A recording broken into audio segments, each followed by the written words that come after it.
अस्सलाम वालेकुम नाज़रीन, मैं हूं शनीला अमार और आप देख रहे हैं हमारा यूट्यूब चैनल। नाज़रीन, पाकिस्तान के अंदर सूरत हाल जो है वो बड़ी अनप्रडिक्टेबल है। अब कुछ दिन पहले तक ख्वाजा आसिफ गए लंदन, तो उन्होंने कहा जी हम तो यहाँ पे आए हैं मियाँ नवाज साहब के साथ मुशावरत करने के लिए, नए आर्मी चीफ के मुशावरत के लिए कि किसकी तैनाती होगी। अब वो आज कह रहे थे जब कौमी असम्बली में जाए थे, नहीं नहीं जी वो कोई मुशावरत नहीं, अभी कुछ पता नहीं है, ये वज़ीर आज़म की सवाबदीद है। वाकई वज़ीर आज़म की सवाबदीद है और मेरे ख्याल में पाकिस्तान के अंदर ये मसला इतना डिस्कस होना भी नहीं चाहिए, दुनिया में कहीं नहीं होता। अभी उस दिन हमारे एक सहाफ़ी दोस्त बता रहे थे कि जी कौन बनेगा करोड़पति। मेरे ख्याल में पाकिस्तान में सबको इस प्रोग्राम का पता होगा। वो इंडिया में लगा हुआ था, एक वकील खातून बैठी हुई थी, उनसे सवाल हुआ कि जब 2022 में जो आर्मी चीफ लगे हैं 4 नाम है बताए, वो नहीं बता सकी। उसने फ़ोन ऑफ फ्रेंड लिया, वो भी नहीं बता सकी। उसने कहा कि 50-50 करें, 2 गलत जवाब मिटा देगी, वो फिर भी नहीं बता सके। पाकिस्तान में बच्चा बच्चा जो है आर्मी चीफ तो छोड़े ना, वो तो जो नया आने वाला है वो सारी सीनियरिटी के साथ उनको पता है पहले पे कौन है, दूसरे पे कौन है, तीसरे पे कौन से। ये नहीं होना चाहिए, ये नहीं होना चाहिए। लेकिन पाकिस्तान की शायद सियासी तारीख ऐसी थी, इस वजह से जो चीज़ें हैं लोगों को लिए ये मसला बनता है कि कौन आ रहा है कौन जा रहा है, क्योंकि अगर उनकी सियासत से उनका कोई ताल्लुक ना हो पाकिस्तान की, तो लोगों को याद भी ना हो, वो अपना काम करे प्रोफेशनली जैसे वो कह रहे हैं। अब वो कह रहे हैं कि हम एक इदारे के तौर पे जो है गैर सियासी हो गए, और अल्लाह करे कि वो हो जाएं और जो वो कह रहे हैं उसी पे अमल करें, तो पाकिस्तान के हालात बहुत बेहतर हो सकते हैं। तो उसके अलावा भी ख्वाजा आसिफ साहब कौमी असम्बली में बात कर रहे थे, तो इमरान खान के ऊपर ही कर रहे थे कि जो शख्स झूठ बोलता रहा है हमारी दौर में देख लें, ना किसी पे नैब ने कोई केस बनाया है, और वाकई कोई पॉलिटिकल विक्टिमाइजेशन इनके दौर में तो नहीं हो रही। इमरान खान साहब जो हैं वो उन पे जो केस चला तोशा खाना का, वो कोई पॉलिटिकल विक्टिमाइजेशन नहीं है, वो तो उनके दौर से ही ये काम स्टार्ट हो चुका हुआ था। फिर फॉरेन फंडिंग का तो उनके अपने फाउंडिंग जो मेंबर थे अकबर एस बाबर, वो लेके गए हुए हैं। तो मौजूदा हुकूमत का तो उसमें नहीं, फिर भी उसमें भी अभी बड़ी रियायत मिली हुई है इमरान खान साहब को। कहाँ एक वज़ीर आज़म बेटे से तनख्वाह ना लेने के ऊपर घर चले गए और यहाँ पे तोशाखाना की चोरी साबित हो गई, लेकिन वो आराम सुकून के साथ बैठे हुए। तो आज उन्होंने की एक वीडियो भी जारी हुई है जिसमें उनके ज़ख़म दिखाए जा रहे हैं, जहाँ पे जो गोली लगी है उसकी वजह से गोली जो है उसके ज़रात लगे हैं, फ्रेगमेंट्स लगे हैं। ये शौकत खानम की रिपोर्ट कह रही है, ना मैं कह रही हूँ ना आप कह रहे हैं, शौकत खानम की रिपोर्ट कह रही है, और वो ज़ख़म उसी के ही हैं। आप किसी भी डॉक्टर को उनके ज़ख़म वो चेक करवाएं, आपको वो बता सकते हैं। दूसरा ये था कि जो उन्होंने बैंडेजेस करके जो उन्होंने प्लास्टर चढ़ाए अपने ज़ख़मों को वो ख़राब कर रहे हैं, इसको खुला छोड़ते होते हैं वो पट्टी शट्टी करके, और ये प्लास्टर वगैरह नहीं चढ़ाते इसको, क्योंकि बहुत ज़्यादा इसको रखे थे तो वो भी काम ख़राब कर देता। बहरहाल जी शौकत खानम के डॉक्टर ज़्यादा बेहतर समझते होंगे, लेकिन इमरान खान साहब ने अपना कौम से खिताब जो है ना वो जारी रखा हुआ है। और जो है मैं तो यही कहती हूँ कि अगर आपने ये भाषण देना है तो आप ये लॉन्ग मार्च का तो टंटा ख़त्म करें ना। और लॉन्ग मार्च है भी नहीं भाई, क्या लॉन्ग मार्च है मुझे सिर्फ ये बताएं।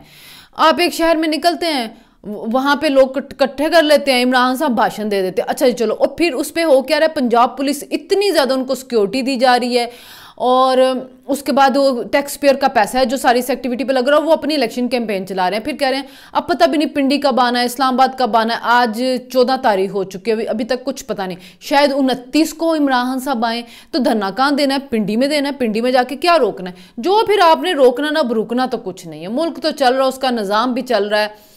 MBS के बारे में कहा गया था, लेकिन अब कहा यह जा रहा है कि जी उन्होंने एशिया का दौरा मुलतवी किया है तो वो दोबारा रीस्केड्यूल करेंगे। पाकिस्तान के लिए वो दौरा बहुत अहम है और अल्लाह करे कि खैरियत से हो जाए। देखें, मुल्क में सरमायाकारी आनी चाहिए, और हम खुद चाहते हैं कि मुल्क में सरमायाकारी हो, क्योंकि एड से या वो कर्ज़ों से मुल्क नहीं चलते। आपकी सरमायाकारी होगी, लोगों को रोज़गार मिलेगा, मुल्क का भला होगा। हमें हर बंदा जो है वो मुल्क का भला चाहता है। कोई भी ऐसा पाकिस्तानी बंदा नहीं होगा जो ये चाहेगा कि हमारे मुल्क का भला ना हो। बहरहाल जी बड़ा है इंतज़ार कि अल्लाह करे वो आए और वो इन्वेस्टमेंट लेके आए, हमारे मुल्क के भी हालात बेहतर हों, अल्लाह से उम्मीद हमें रखनी चाहिए। लेकिन आज जो मज़ेदार बात मैं करने लगी हूँ ना, जनाब इमरान खान साहब आज जब भाषण दे रहे थे अपना, तो उन्होंने कहा कि जी सोशल मीडिया पे इन्होंने अपना एक सेल बनाया वो जो मेरे गैर मुल्की चैनल्स को दिए गए इंटरव्यू में से चीज़ें निकाल के प्रोपेगेंडा करते हैं। सुभान अल्लाह, मतलब वो एक लीडर जिसकी पार्टी प्रोपेगेंडा है, जिसका काम ही प्रोपेगेंडा करना है, जिसका सोशल मीडिया चलता ही प्रोपेगेंडे पे है, जिसके सहाफ़ी, जिसके यूट्यूबर्स करते ही प्रोपेगेंडा है, वो लोगों को बता रहा है कि जी मेरे खिलाफ प्रोपेगेंडा हो रहा है। अच्छा, प्रोपेगेंडा क्यों हो रहा है? आपसे सवाल पूछे जा रहे हैं, आप जवाब नहीं दिए जा रहे, लोग चला रहे हैं उसको, और ये तो आम लोग लगे हुए ना। आप सोशल मीडिया सेल कह लें या जो भी कह लें, लेकिन बाकायदा आपकी तरह ना, आप तो यूट्यूबर को अपने पास बिठाते हैं, फिर उसके बाद वो यूट्यूबर जाके जिस तरह प्रोपेगेंडा करते हैं सब देखते हैं। तो वो कहते हैं ना कि आप अपने दाम में खुद ही सयाद आ गया। तो अम्मार साहब, वो इमरान साहब का भी ये हो चुका हुआ है कि वो अपने दाम में खुद ही फंस गए हुए हैं। जो काम आप कर रहे थे अब आपके साथ हो रहा है। अब आप देखें ना, पिछले दिनों जब ये भाषण दिया है इन्होंने, तो इन्होंने कहा कि जी जिस बंदे ने मेरे ऊपर कातलाना हमला किया उसका पीटीवी के ऊपर 4 दफ़ा बयान चलाया गया। पीटीवी पे बयान 1 दफ़ा नहीं चलाया गया। लेकिन इमरान साहब है ना, वो किसी पे भी इल्ज़ाम लगा सकते हैं। एक पूरी हिस्ट्री याद है, 35 पंक्चर वाली स्टोरी, भूलने किसी को भी नहीं भूली होगी। वो शुरू हो गए थे 35 पंक्चर की स्टोरी बनाते रहे जी। वो जो हैं नजम सेठी साहब, उन्होंने 35 पंक्चर का मतलब ये था कि उन्होंने 35 ज़िलों में जो वो धांधली करवाई जिससे हमें हरवाया गया। फिर एक दिन उन्होंने हामिद मीर के प्रोग्राम में कहा कि नहीं वो तो सियासी बयान था। फिर एक दफ़ा वो शुरू हो गए कंटेनर के ऊपर लॉर्ड में काले काले के उसने कहा बड़े सगीर का हमें ऐसा निसाब लाना है जिससे हम इनको गुलाम बना सकें। उन्होंने हाउस ऑफ लॉर्ड में तकरीर करते हुए ये तारीख को ये की, उस तारीख को हाउस ऑफ लॉर्ड में काले ने कोई तकरीर नहीं की, और उसके अलावा भी उसने वहाँ पे निसाब को लेकर कोई तकरीर नहीं की थी। लेकिन खान साहब ने चूँकि गुलामी और आज़ादी का सबक देना था तो उन्होंने वो काम किया। फिर साइफर वाला मामला, साइफर से पहले जो करप्शन के इल्ज़ामात लगाते रहे, अरबों की खरबों की, 16 अरब 17 अरब डेली 10 अरब की मनी लॉन्ड्रिंग होती है। अच्छा, आपके दौर में मनी लॉन्ड्रिंग 10 अरब की रोकी तो कहाँ पे है वो पैसे जो बचाए? फिर डेली 1 अरब की करप्शन होती थी, वो करप्शन 3.25 साल के हिसाब से डेली 1 अरब की रोकी जाए तो वो जो खरबों रुपये आपने करप्शन के रोके वो कहाँ पे हैं? क्यों आपको कर्जों के लिए इतना मारा फिरना पड़ा? 70 साल में जो कर्जा लिया गया था आपने उसका 78% आपने 3.25 साल में लिया। क्यों लिया? अगर आप ये करप्शन जो थी, अगर आप इसको रोक रहे थे। बात ये ना, प्रोपेगेंडा आप जितना भी करें, और प्रोपेगेंडा बिकता है, क्योंकि होता ये कि आप बार बार जब एक चीज़ दोहराते रहते तो लोगों को वो सच लगनी शुरू हो जाती है। तो खान साहब ने के आ जाएं फिर मौजूदा साइफर वाला, वो एक बयानी उन्होंने बनाया कि जी साइफर आया, मेरे खिलाफ आया, अमेरिकी साजिश, अमेरिका के लोग मिले, अमेरिका ने पैसे दिए, ये लोग बिके, वो मिला, ये मिला। फिर ऑडियो लीक्स आ गए, पता चला जी खान साहब ने तो इसको कहा कि इसके साथ हमने खेलना है, मिनट्स ऑफ मीटिंग हमने चेंज करने इसके, वो पड़ेगा, हम मिनट्स ऑफ मीटिंग अपनी मर्जी के बना लें, और अमेरिका का नाम नहीं लेना। वो जो आज़ादी के सबक दिए जा रहे थे, अमेरिका का नाम नहीं लेना हमने। ये हो गया आपका। अभी आ जाते हैं कि हम एक इमरान के यूट्यूबर सहाफ़ी हैं, उन्होंने एक प्रोपेगेंडा डेली मेल को लेकर शुरू कर दिया हुआ। डेली मेल आपको याद होगा, जिन्होंने शबाशी साहब के ऊपर इल्ज़ाम लगाया कहते डिफेट के पैसे जो ज़लज़ला ज़दगान के लिए आए थे वो शबाशी साहब जो थे वो खा गए। हालांकि जिस वक्त ज़लज़ला आया 2005 में उनकी हुकूमत ही नहीं थी, 2009 में उनकी हुकूमत आई है, 2008 में आई है, 2007 को जब असैसिनेशन बेनज़ीर की 2008 में इलेक्शन 2008 में आई है। अच्छा, उन्होंने डेली मेल के ऊपर डिफेंड ने भी इनकार कर दिया, इन्होंने भी डेली मेल के ऊपर हर्जाना कर दिया। तो डेली मेल पहले स्टे लेता रहा, फिर शबाशी साहब के केस पाकिस्तान में चल रहे थे तो उन्होंने कहा जब मैं पाकिस्तान से ख़त्म कर लूँ ताकि वहाँ जाके मैं बेहतर तरीके से फिर अपना केस जो लड़ सकूँगा। तो उन्होंने डेली मेल के साथ मिल के म्यूचुअली स्टे ले लिया। जब वो यहाँ के उनके क्लियर हो गए मामला तो उन्होंने कहा कि जी अब स्टे मैं ख़त्म करता हूँ तो ट्रायल की तरफ चलते हैं। तो डेली मेल ने उस पर कहा कि जी इन्होंने हमारे साथ मिल के लिया था तो अब ये जो है वो हमें पैसे दें जो हमारा बनता है वो, क्योंकि इन्होंने हमारे साथ मिल के लिया था, अब ये ट्रायल की तरफ क्यों इतनी जल्दी जाना चाह रहे हैं। तो उस पर फिर जो जज थे उन्होंने कहा था कि अब 12 दिसंबर तक जवाब इसका जमा करवाएं वरना फिर आपको जुर्माना हो सकता है। इस पे लेके जो यूट्यूबर थे इन्होंने कहा हो जी जुर्माना हो गया, अपना दिफा पेश नहीं कर सके, स्टे लेना चाह रहे थे, जज ने स्टे नहीं दिया, इतने करोड़ जुर्माना हो गया उसको, शहबाज शरीफ को, उसके दामाद को। मसला ये है कि शहबाज शरीफ की टीम जो थी वो सामने नहीं आई, उन्होंने आके इसका दिफा नहीं किया। और इमरान खान की जो यूट्यूबर्स टीम थी उन्होंने इसका प्रोपेगेंडा और अभी तक फैला रहे हैं, अभी तक वो लगे हुए, क्योंकि उनको कह दिया गया है कि आपके सामने सच भी आ जाए तो आपने उसको नहीं मानना।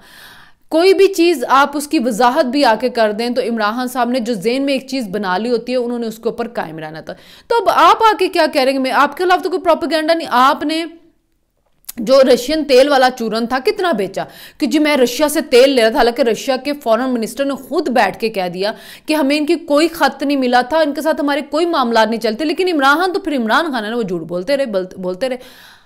अब इन्होंने कहा जी फाइनेंशियल टाइम्स को करते हुए कि जी मैं अमेरिका के, मुझे पता है कि इस जो है इसके पीछे अमेरिका नहीं है, तो मैं अमेरिका से अच्छे ताल्लुकात चाहता हूँ, किसी मुल्क से हम ख़राब नहीं करना चाहते हैं। फिर कहीं वो देते हैं तो वो आप एक्सप्लेन नहीं कर पाते, कहते फिर मेरे पास एविडेंस नहीं है। तो वो चीज़ें लोग निकालते हैं ना कि आप कह रहे हैं कि सर्कमस्टेंशियल एविडेंस है, मेरे पास सॉलिड एविडेंस नहीं है, तो लोग फिर उसको ज़ाहिर निकालेंगे कि देखिए जी फॉरेन मीडिया जब बैठता है वो सख्त सवाल करता है तो आप क्या जवाब देते हैं।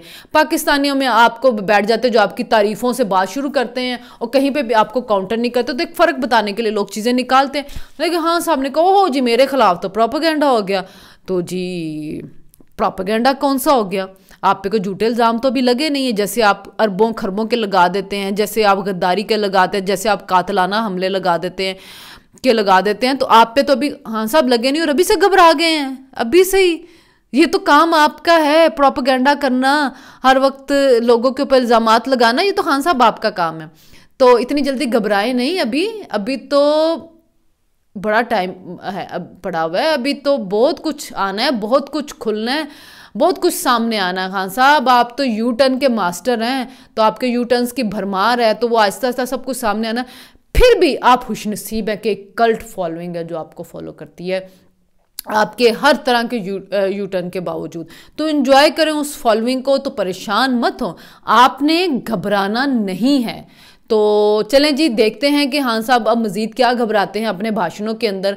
तो आज तो मुझे ये नज़र आया तो मैंने कहा कि चले जी थोड़ा खान साहब को याद करवा देना चाहिए कि प्रोपेगेंडा मास्टर आज के कह रहा है, दूसरों के ऊपर इल्ज़ाम लगा रहा है कि मेरे खिलाफ प्रोपेगेंडा हो रहा है। तो जी मज़ीद कोई अपडेट आती है तो हम ज़रूर आपके साथ बात करेंगे। अभी तक के लिए इतना ही। हमारे चैनल को सब्सक्राइब करें, लाइक करें, कॉमेंट करें, शेयर करें। अल्लाह हाफिज़।